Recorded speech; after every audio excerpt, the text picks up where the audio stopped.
She's still laughing.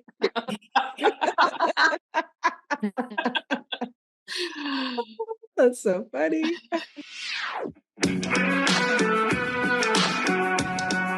Welcome to 5 Lemons Left. We're the real stuff, the lemons making lemonade.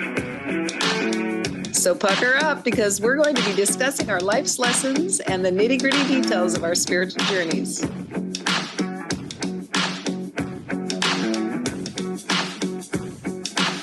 Hey y'all, I'm Amanda. And I'm Drusilla. I'm Melissa. Hello, this is Morgan. And I'm Penny. Welcome to our podcast today. Oh, I'm so happy we're ending this year with laughter, closing out 2024. This episode, we're reflecting on the whole year. We're going to talk about what just made us laugh out loud, what made us cry a little bit. I mean, this was a big year. We had the elections. We talked about abundance. We talked about our bodies. We've lost loved ones. I mean, it's been a lot. We have a lot of lessons to glean, to actually incorporate in our lives to really make next year the best year yet. So We're inviting you on to go on this journey with us. We're, really contemplate like what brought you the most joy in 2025 and how can we carry that forward? Is there something like you really wish just to leave in the past, right? Some type of habit or limiting belief, some type of relationship. And we're going to talk today about what that taught us and how we can nurture ourselves to live our best lives. How can we really strengthen it in 2025? So I'm just throwing this up in the air. Who wants to start out with what brought you the most joy this past year? Morgan, you look like you're ready, but you're muted. You were talking, Morgan, but you're muted. So we definitely want to hear what you have to say. Okay, what brought me the most joy and fulfillment?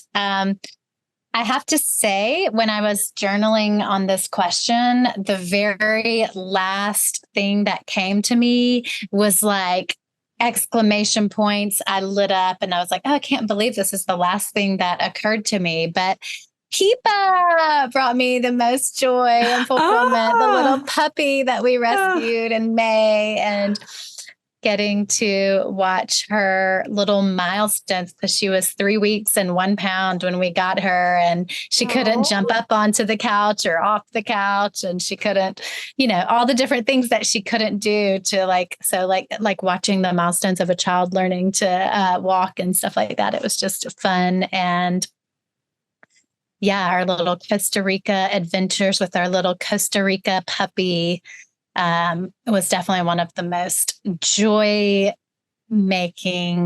parts of our lives. But there was a lot that brought me joy and fulfillment. I co-hosted a yoga retreat in March in 2024 with a couple of girlfriends, and that was really fulfilling and kind of surprising, and just a really something that honestly has been on my bucket list or vision board as something that I've wanted to do in my life. And so I got to check that box, and maybe it'll be something that we continue to do.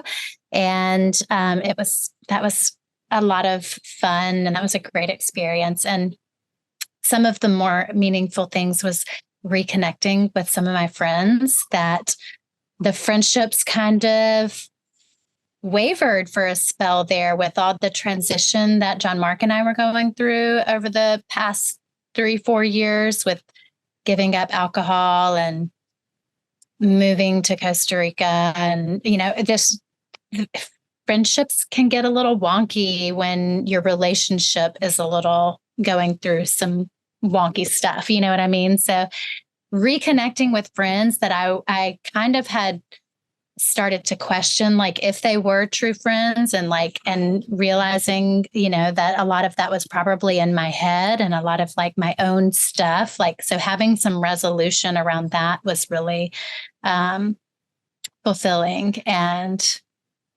brought me joy. So I don't know, I have a long list of things, but I feel like that's a good little starting point. Let's let somebody else share. Wow, that's beautiful. It's a lot. Yeah. A lot of highs. I love it. Yeah. Thank I you. have a question about your part about your friends and those relationships. Were you able to reflect on anything that you were holding specific, or thoughts, just more thoughts about the relationships, the friendships, and going back to them? Yeah. Well, I think, I think when we quit drinking, sometimes your friends that you always used to drink with, don't know if they should do anything differently or if the relationship is going to have to look differently. And so, invitations just stopped coming in to hang out with people. And I made different meanings of it that maybe weren't even there and were maybe my own thing. And so, one of those friends was the one who invited me to co-host a retreat. And that sort of opened my heart to realize like, okay, maybe a lot of this is in my own mind. I myself am not a huge telephone person. So staying in touch with people for me is more like, when I see you, it's like no time has passed, but in the middle, we don't really talk that much. So, a lot of it could have been my own doing. And I just started to connect the dots that a lot of it might have been in my own head. And I had done a lot of forgiveness work around it. So whichever way it was, like if it was some of them and some of me, like it was all good because I had cleaned up my side of the street, as I've heard Penny say, or maybe Melissa. And it just felt really clean. And so that I reconnected with several friends that were really very, very close friends and realized that there wasn't any block there that I had imagined there was. And then one of my very dear friends who I have done a lot of forgiveness work over the years, and I've like mourned that friendship for a long time. Like we even reconnected, and I recognize that friendship will never be what it was. And I have peace about that. And I have peace that now we're able to connect, and like it feels loving. I mean, like she came out, it's a couple actually, they came out to one of John Mark's gigs the last time we were there. And she said, oh, it feels like a family reunion. And it does feel like a family reunion. And I don't have to hold any expectations of it ever being the friendship that it was. And so just all of it just feels very clean and loving and self-loving and kind of like a full circle situation. Wow. That just about sums up all of our relationship issues, right? Like what's the meaning you're making of this? Yeah. Yes. So true. Yeah. Just to dive a little bit deeper into this relationship thing is, so what do you want to carry forward from that into 2000? What do you want to, not necessarily just in next year, but just in general, like what lessons do you want to glean from that to support you moving forward in your life? Yeah. I mean, just to hold on to, it's all love, baby. It's all love. And to just notice when the little girl in me wants to make up stories, because I did have, a heartbreaking first best friendship story when I was like 8 years old, and another girl came between us. And so I think I've carried that little friendship story forward into some of my adult friendships. So just to not make up stories about what people are thinking, and just to keep loving them and to assume the best. Assume that there's nothing wrong here. Wow. Would you say, Morgan, that you cultivated more self-love for yourself in 2024, and that's what helped with the healing of the relationships? That's a really great question. I think one thing that helped with the healing of those relationships is that I had a bit of a story moving to Costa Rica and it being so difficult to make new friends there that it was me and that I wasn't actually that likable or, whatever.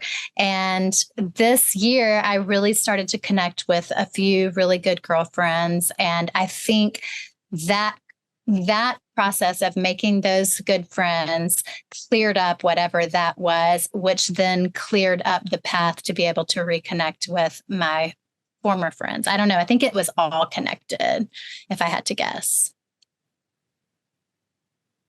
Yeah. I mean, that's what we've cool. been talking about. It's all connected, right? Mhm. Yeah. So the self-love to really bring it back to your question, Penny, was in no longer believing the story that there's something wrong with me, that I'm really not actually that likable, that it, Mhm. Oh, that's beautiful. Interrupting that old tired story. Mhm. Yeah. Yeah. Can I go next? I really am excited about what brought me joy. Yes. Let's Of hear course you it. can. Thank you. Thank you.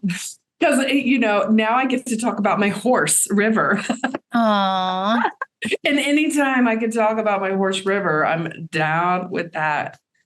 So definitely like being around River and riding, it really was joyful and fulfilling. And it wasn't, the main reason is I learned so much. Like, I remember telling this story. I don't remember when it was last year, but like I went out into the field and River like ran away from me, right? Like I had like a complete confidence meltdown because my horse didn't like me. And Were you and Morgan talking together at that time? meltdown. I did.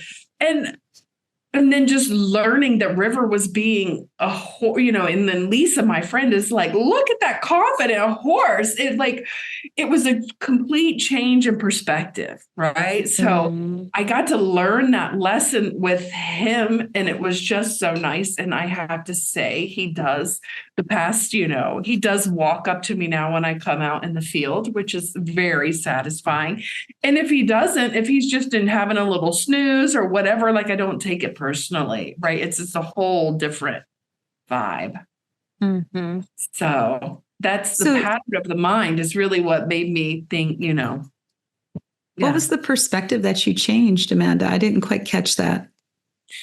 So my perspective was like, I was taking it personally, right? Like I wasn't good enough for my horse to like me. Which is, it's funny to say it out loud, right? But it's not funny. But that was my perspective. Like I wasn't good enough for my horse to like me.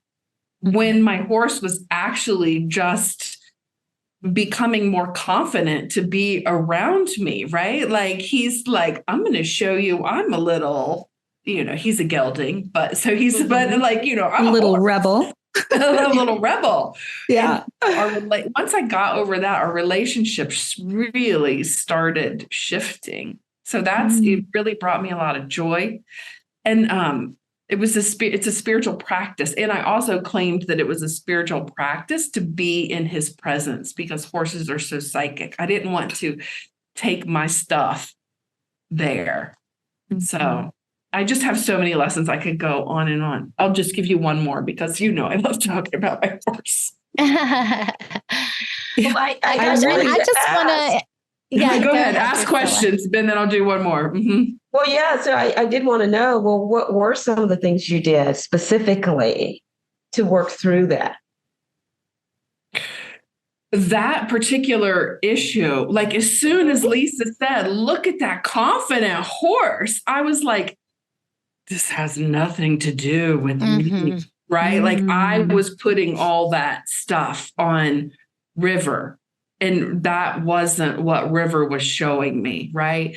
River was showing me confidence. River was showing Mm. trust. Horses, like people, when they're really afraid, they lock down, right? One, they run away or they lock down. Like if they're getting eaten by a lion, they shut off completely. So if people, the way you treat horses, like some horses just shut down, right? Because they've been abused. So he was coming out of the shutdown phase. And Wow. he was coming out of shutdown because we had worked together so much, building trust, building relationship. And what I was, so that was something to be celebrated. So that's what really shifted was his actions don't have anything to do with me. I am bringing this pity to the party, right? Like that's, I was bringing it. I was showing up with that. Yes. Yeah. That makes me think Wow. about the monk in the canoe that was meditating, and he got mad because somebody bumped into his boat, and he opened his eyes, and it was like another, I don't remember what it was, like he was bumping against a stick or something. So there actually was no other person there making him mad. It was his own anger. Yeah. That describes a lot of stuff, like being mad at people that aren't here, right? Having conversations, being, upset because my horse didn't like me, right? And when he was like, look at me, I'm a horse, And it was so pretty. When he runs, he's beautiful. He's just amazing. I just want to reflect back to when you even were coming to us with the decision about whether or not to buy River, and how far you've come from that time, how much has transpired since then. Yeah, that was a couple of years. I think I've had him now for a couple of years. Yeah. Wow. I'm so glad the Spirit put River in my path. All right, one more River story, then I'll pass the baton. So something else that really, like a lot of learning lesson, was that anger doesn't work. Like being mad, like reacting with anger. Like he wouldn't want to do what I wanted to do, and I would get angry and I would pull or jerk or shove or, and that just doesn't work. So I really had to, it's a practice of being present, being calm, and asking gently, and just asking the question over and over again without anger or resentment. It's huge. It doesn't mean that, if River and I are during one of our working sessions, right? Like we're turning left and he's like, nope, I'm going to the gate. It doesn't mean that we don't eventually turn left because we're working together, right? So, but it does, but just getting mad doesn't work. Like having that adrenaline hit of emotion doesn't work. And so working with him has really given me that pause, give it help to develop that calmness and assertiveness in me as well. This is what we're doing.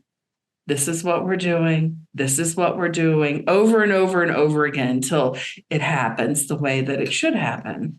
Look at that confident Amanda. Look at that confident Amanda. Horsewoman Amanda. Yes. Oh no, I've only claimed, I think, I've only claimed to be an okay-ish writer, right? Like that is, I'm not complaining to be anything else but okay-ish. I'm just, and that's fine. That's fine. I love it. I have a really good relationship with him. And that's what's the most important thing. So that brought me a lot of joy and fulfillment this year. That's so cool. Animals, look at that. Both you and Morgan and your animal relationships. Yeah. Yeah, they were stories about animals, but I found them very relevant and very Mhm. applicable to people as well. Very much so. Mhm. Priscilla, that was exactly what I was going to say. It was a gentle way to learn these super hard lessons. Yeah. Mhm. How about you, Drusilla? What brought you the most joy in 2024? Hmm. Um, for 2024, the most joy would be finishing my film, and specifically the movie premiere was the most amazing event ever, ever. And not because of the event itself, but the meaning behind it, the story, of course, of my niece that passed away in 2020. And then her mother being able to be there and be a witness to the story being told. And my mother, who never imagined that I was really going to make a movie. So you have all these elements. And one of the sweetest moments during the event was also me calling up my best friend from high school, because she was the person who was supposed to move to California with me so I could start my career. And she backed out 2 weeks before. And so I was able to call her up. So everybody heard that story before, and nobody ever met her. And so I was able to call her up on stage, and we just had this ball out fest of crying about the story. And it was just like the most beautiful moment. So I would say that event overall brought me the most joy over the year. Can And you then also, remind the audience, Drusilla, what was so pivotal of her saying no, she couldn't go with you? well, we were 23 at the time. And because she couldn't go, I was afraid to drive across the country by myself. Though I had made all of the arrangements, moving out of my place, like everything. And then she just said, I can't do it. And I understood at the time because I knew it was my dream and not hers.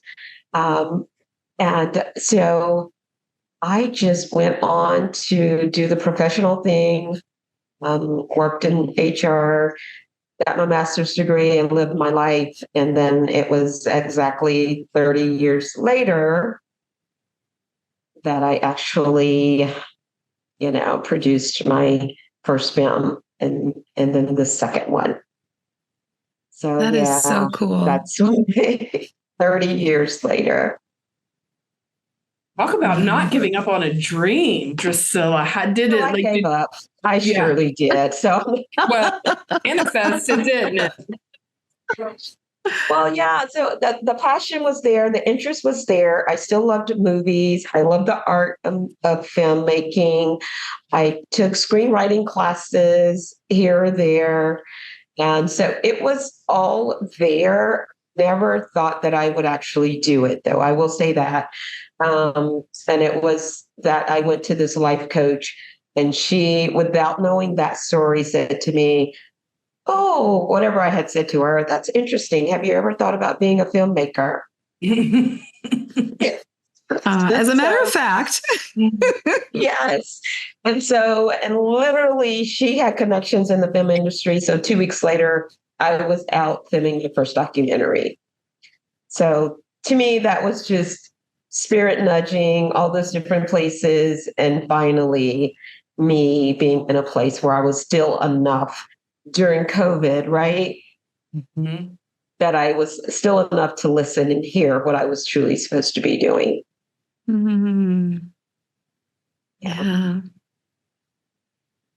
Wow, I can just see the thread being woven through the stories that you're sharing of how staying in, connected to our higher power, our faith and trust has supported us in these joy-filled moments in 2024. That's really beautiful. Yeah.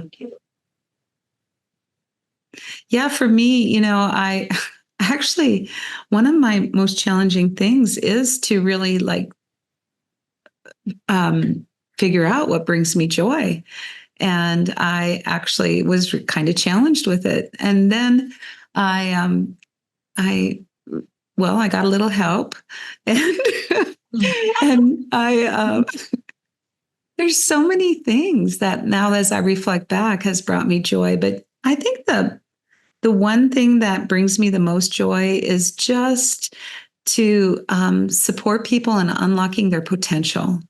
Really, a lot of times it's you've all heard the Buddha story, the Golden Buddha story, where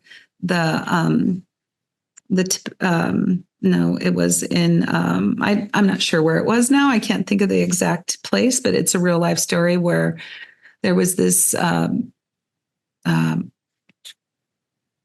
dirt Buddha, or like a plaster Buddha, and nobody thought it meant anything. And it turns out that it was a golden Buddha that had been covered with plaster during some of the wars that were going on, and all of the monks had been killed from that monastery.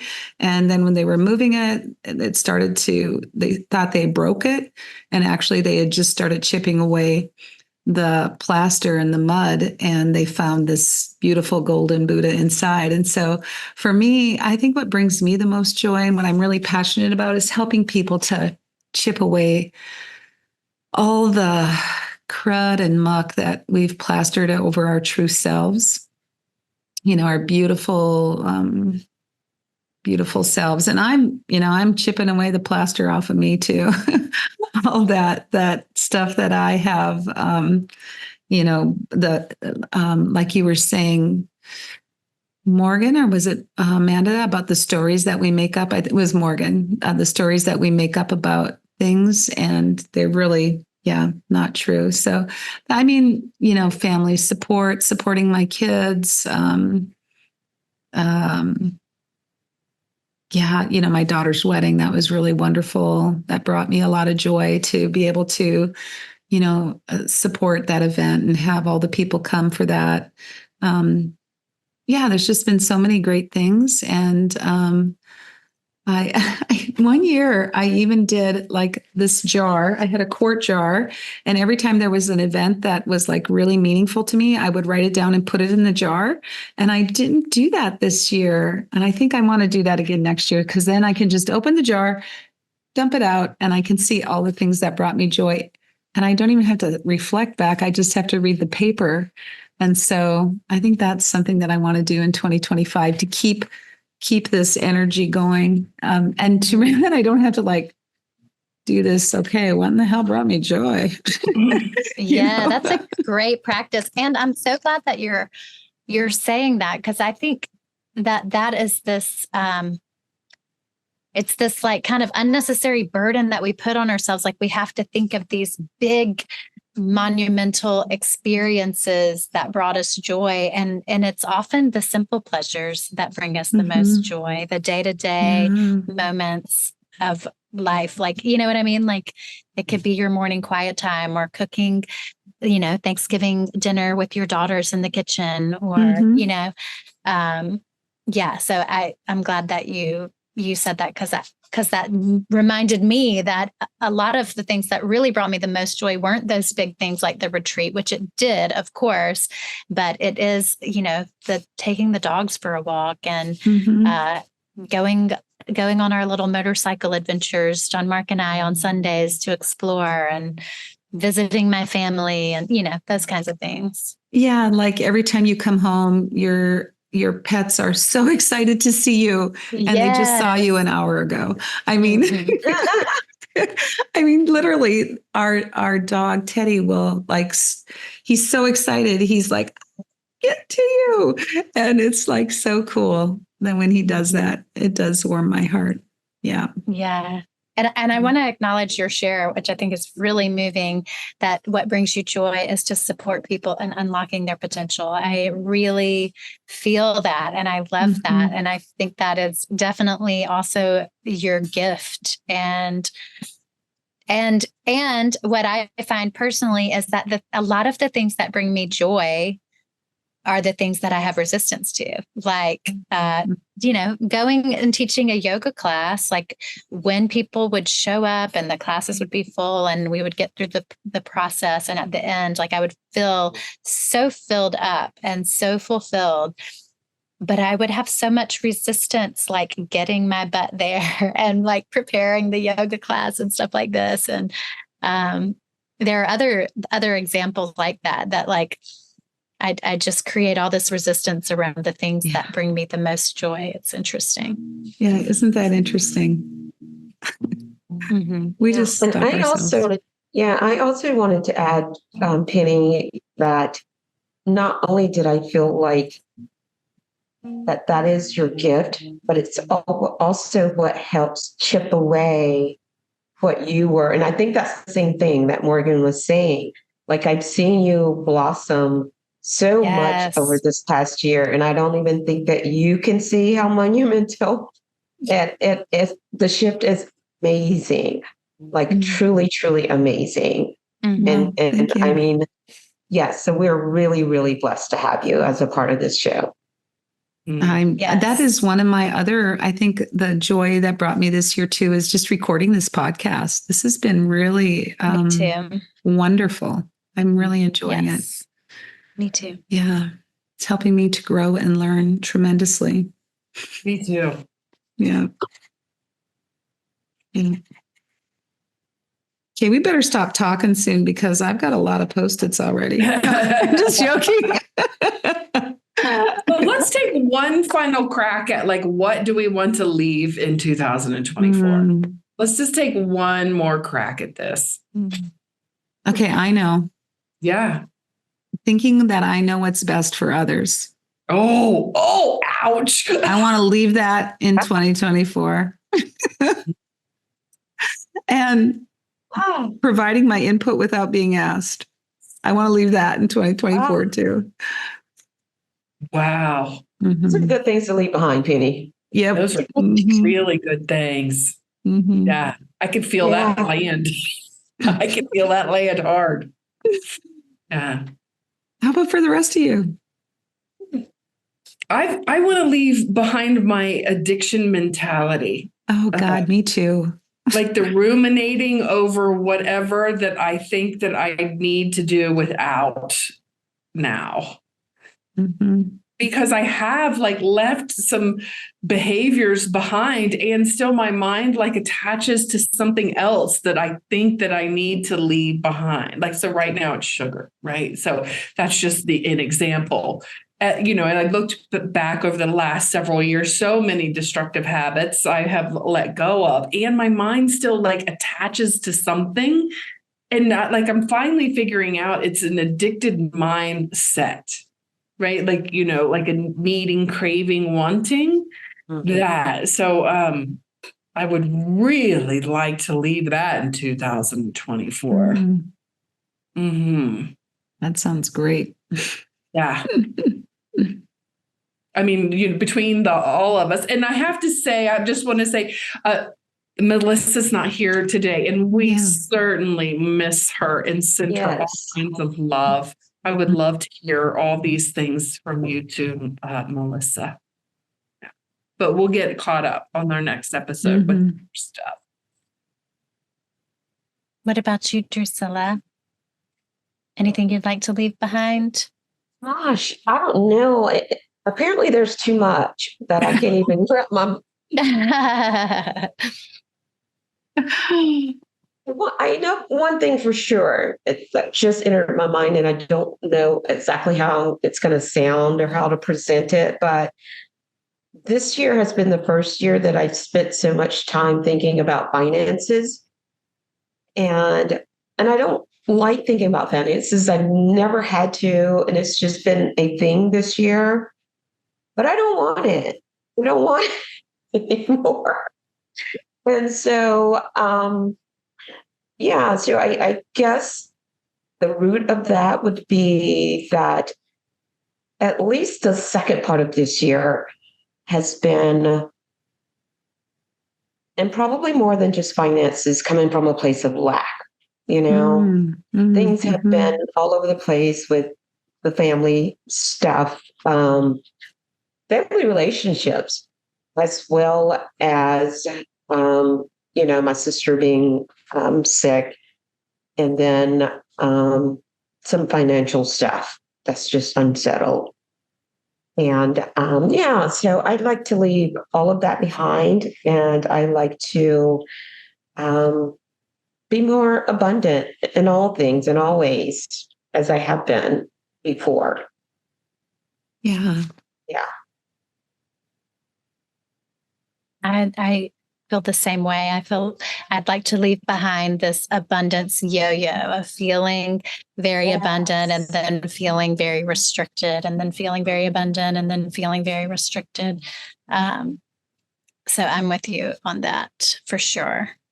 And that yo-yo has been present in my spiritual practice as well, as of like feeling very connected, feeling less connected, feeling very disciplined, feeling less disciplined, feeling very committed, feeling less committed. And so just to find my consistency and my discipline with all of that, the balance. Yes, exactly.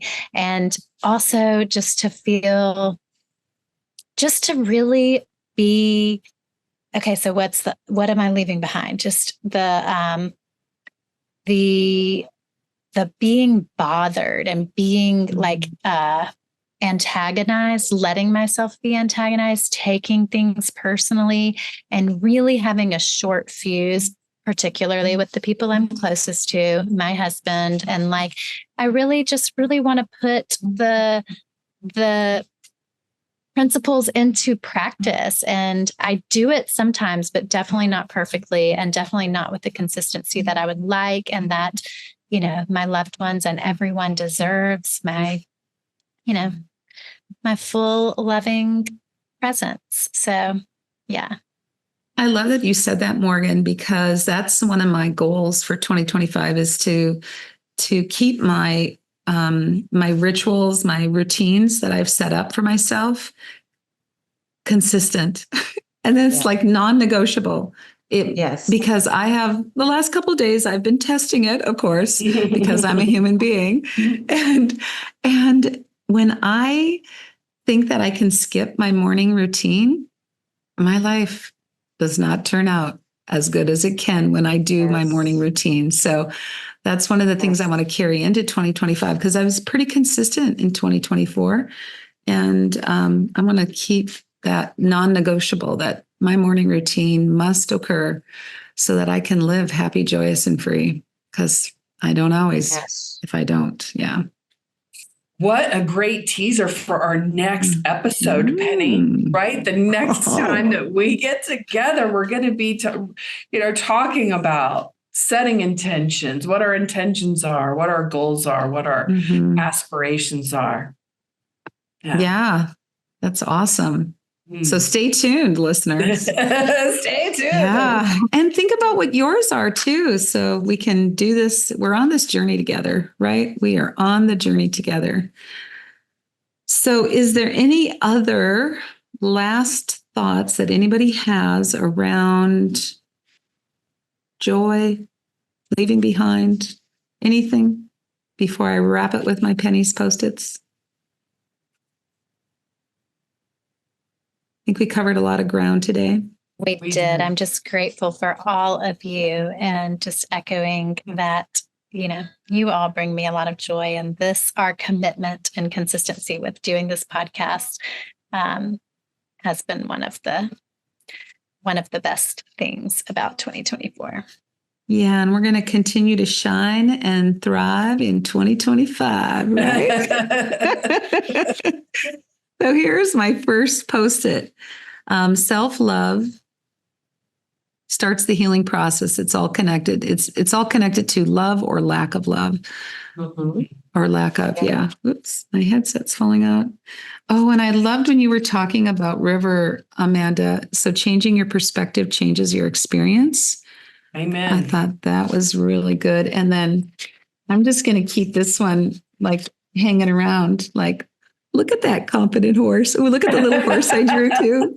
The little horse I drew. Love it. I love it. Yeah. And then it's the simple things that matter most, really. It's just the little simple things. It doesn't have to be a big, huge whatever to bring us joy.